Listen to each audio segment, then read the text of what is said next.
Big teams మీదే చెలరేగిపోతుంటుంది Australia.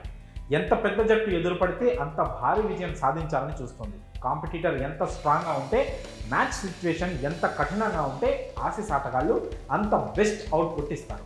గెలిపే లక్ష్యంగా తమ బెస్ట్ బయటకు తీసి ప్రత్యర్థులను చావగొడతారు. అలాంటిది పసిగూనతో మ్యాచ్ అంటే ఊరుకుంటారా? పిప్పి చేసేస్తారు. స్కాట్లాండ్ను ఇలాగే చిత్తుగా ఓడించారు. 3 టీ20ల సిరీస్లో ఆ టీంను వైట్ వాష్ చేశారు. ఎక్కడా ఛాన్స్ ఇవ్వకుండా మట్టి కనిపించారు. అయితే సిరీస్ విక్టరీ కంటే కూడా ఆసీస్ గెలుచుకున్న ట్రోఫీ ఇప్పుడు చర్చనీయాంశంగా మారింది. కంగారు విన్నింగ్ ట్రోఫీ మీద ఇప్పుడు ట్రోల్స్ వస్తున్నాయి. దీనికంటే టీ కప్ నయం అంటూ విమర్శలు వస్తున్నాయి. అసలు ఏం జరిగిందో ఇప్పుడు క్లియర్గా తెలుసుకుందాం. స్కాట్లాండ్పై సిరీస్ నెగ్గిన ఆస్ట్రేలియాకు ఓ ట్రోఫీ ఇచ్చారు. వరుస మ్యాచుల్లో నెగ్గడం, ఆటగాళ్ళంతా రాణించడం, సిరీస్ను క్లీన్ స్వీప్ చేయడంతో కంగారు ప్లేయర్లంతా ఈ విజయాన్ని ఫుల్గా సెలబ్రేట్ చేసుకున్నారు. ట్రోఫీని చేతబట్టి ఫోటోలు దిగారు. ఆ ఫోటోలు సోషల్ మీడియాలో వైరల్ అవుతున్నాయి. అయితే వాటిని చూసిన నెటిజన్స్ ఆసీస్ను దారుణంగా ట్రోల్ చేస్తున్నారు. దీనికి కారణం ఆ జట్టు గెలిచిన ట్రోఫీ టీ కప్ సైజులో ఉండడమే. సాధారణంగా క్రికెట్లో చిన్న టోర్నీ అయినా సరే భారీ సైజులో ఉన్న ట్రోఫీ ఇస్తారు. చిన్న సైజులో ఉంటే యాషెస్ ట్రోఫీ తప్ప ఏది ఇవ్వరు.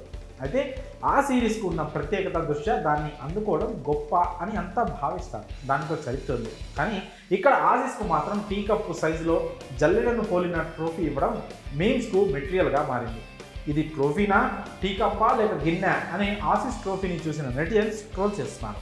ఇదేం ట్రోఫీరా నాయన, ఇలాంటిది ఎప్పుడూ చూడలేదు అంటూ ఆశ్చర్యం వ్యక్తం చేస్తున్నారు. ఈ ట్రోఫీ కోసమేనా రక్తాలు చిందించి ఆడారంటూ సెటైర్స్ వేస్తున్నారు. విన్నింగ్ ట్రోఫీని ఈ సైజులో ఉంటే ఇక ప్లేయర్ ఆఫ్ ది మ్యాచ్ ఎలా ఉంటుందో అర్థం చేసుకోవచ్చు అంటూ ఆడేసుకుంటున్నారు. సిరీస్ గెలిచినందుకు టీ కప్ ఇచ్చారు, ప్లేయర్ ఆఫ్ ది మ్యాచ్గా చర్చాలు ఇచ్చినట్లున్నారు అని కామెంట్ చేస్తున్నారు. స్కాట్లాండ్ జట్టు సిరీస్ ఓడినందుకు ఆస్ట్రేలియాను బాగా బుక్ చేసిందని జోకులు కూడా వేస్తున్నారు. ఈ ట్రోఫీ అమ్మితే టీ కప్ కూడా రాదు పాపం ఆసీస్ అంటూ ఫన్నీ కామెంట్ చేస్తున్నారు. మొత్తానికి సిరీస్ కంటే ట్రోఫీ బాగా హైలైట్ అయిందని చెప్పాలి. మరి ఆసీస్ విన్నింగ్ ట్రోఫీపై మీ అభిప్రాయాలను కామెంట్స్ రూపంలో తెలియజేయండి.